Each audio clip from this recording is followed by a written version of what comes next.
저희가 준비한 2위는 이재명 대표의 최후 진술 무슨 말, 아마 저희 6시 50분 끝나기 전에 아마 이 대표가 최후 진술을 어떻게 하는지 속보로 실시간으로 만나볼 수 있을 듯합니다.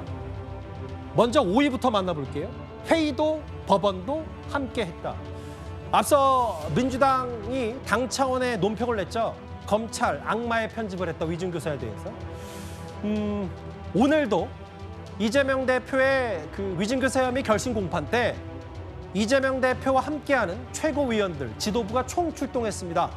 그리고 그 전에 오늘 최고위원회에서는 이런 목소리들이 울려 퍼졌습니다.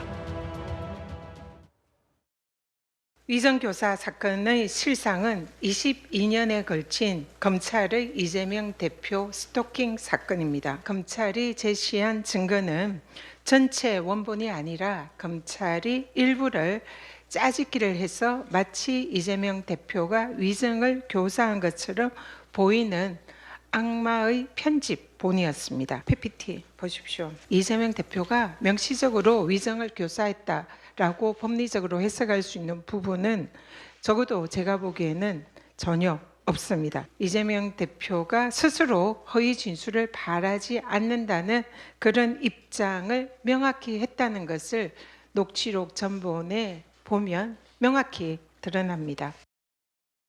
검찰이 제시한 위증교사 근거 발언 자체가 창작과 편집, 조작의 산물입니다.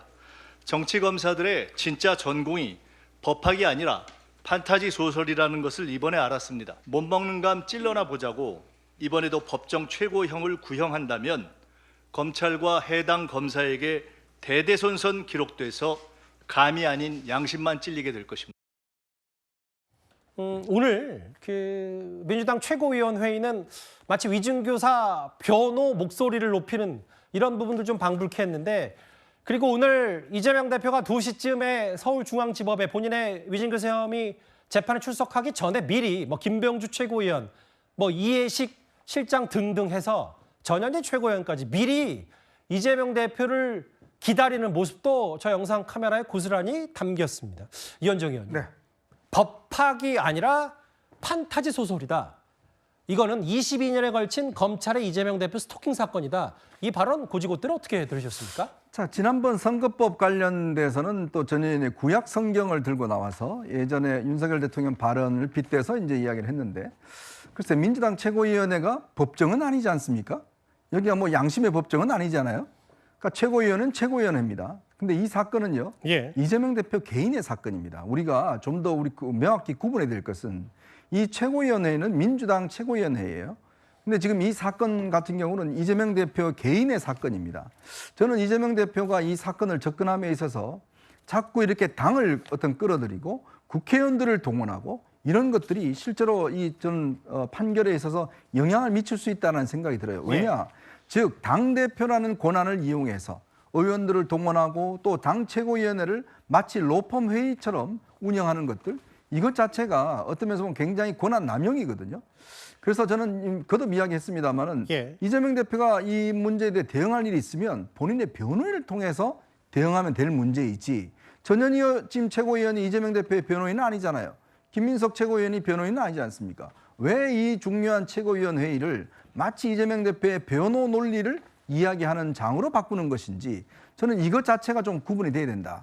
오히려 정말 이 법원에서 판단할 때 호소하려면 이재명 대표가 진짜 자신의 변호인을 통해서 대응했더라면 오히려 저는 재판부가 굉장히 그 점을 높이 샀을 겁니다. 그러니까 법적인 부분에만 집중했으면 좋았겠다, 이 말씀하시는 거예요? 이런 식으로 하니까 이게 지금 재판 지연하고 여러 가지 영향을 압박을 미치고 검사 탄핵하고 이런 것이 자칫 어떤 당대표의 권한을 이용하는 것이 아니냐라는 그런 의혹을 살 수가 있는 겁니다.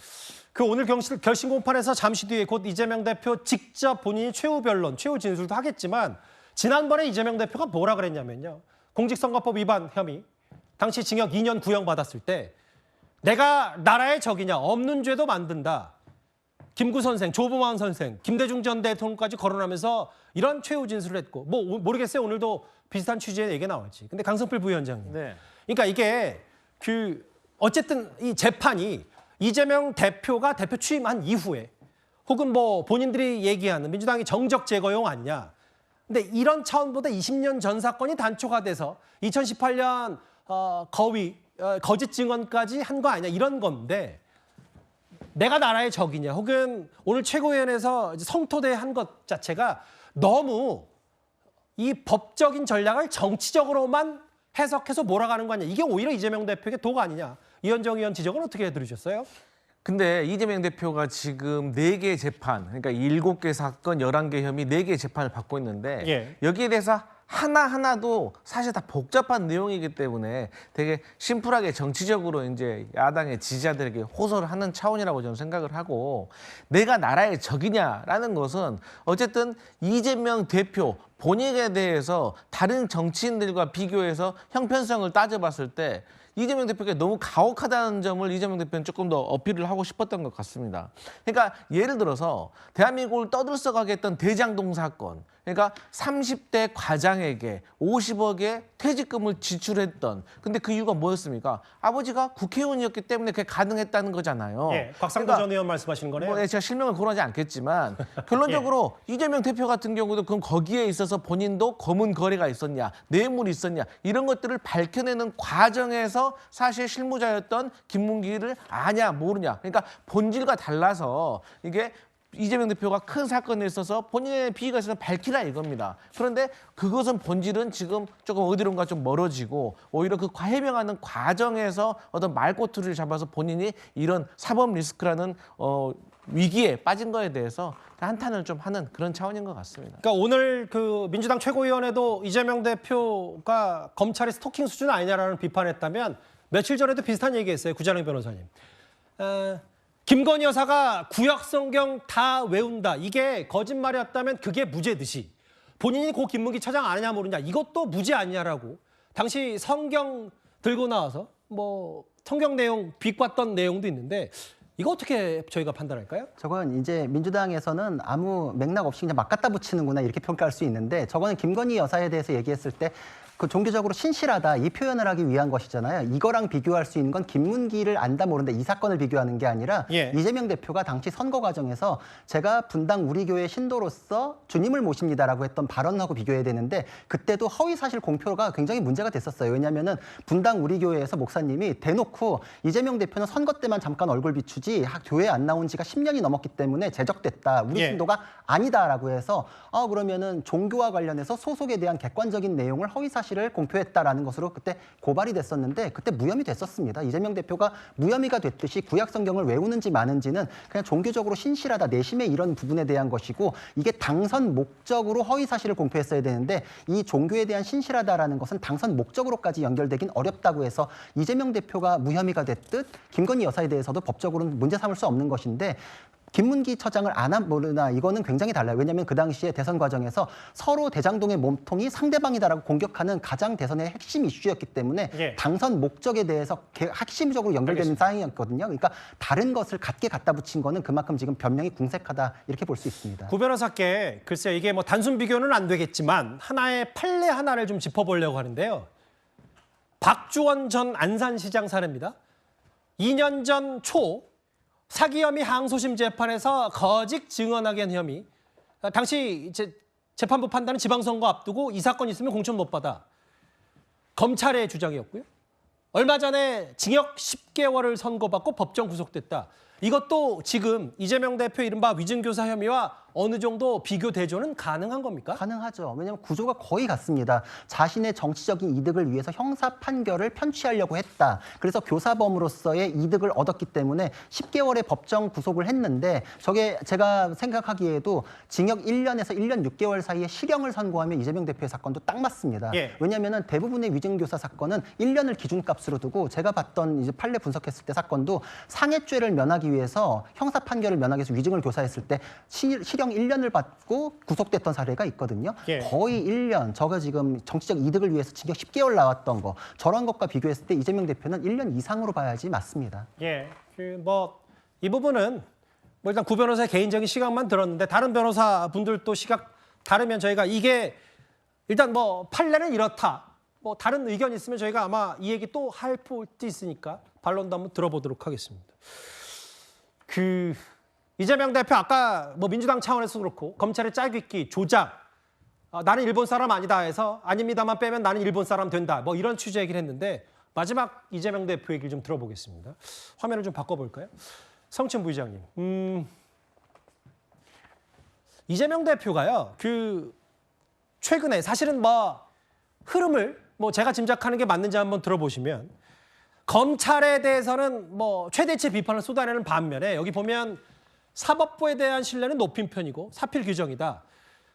검찰 하지도 않은 말을 지어내서 재판에 넘겼고 법원에서 잘 걸러줄 거라 생각을 한다. 최근에 판사 탄핵 얘기도 좀 쑥 들어갔고요. 이제 사법부를 자극하지 않는 선에서 믿는다. 사법부가 안 걸려주면 내가 살아남을 수 없다는 취지 얘기를 했거든요. 저희가 그렇게 받아들여도 되는 겁니까?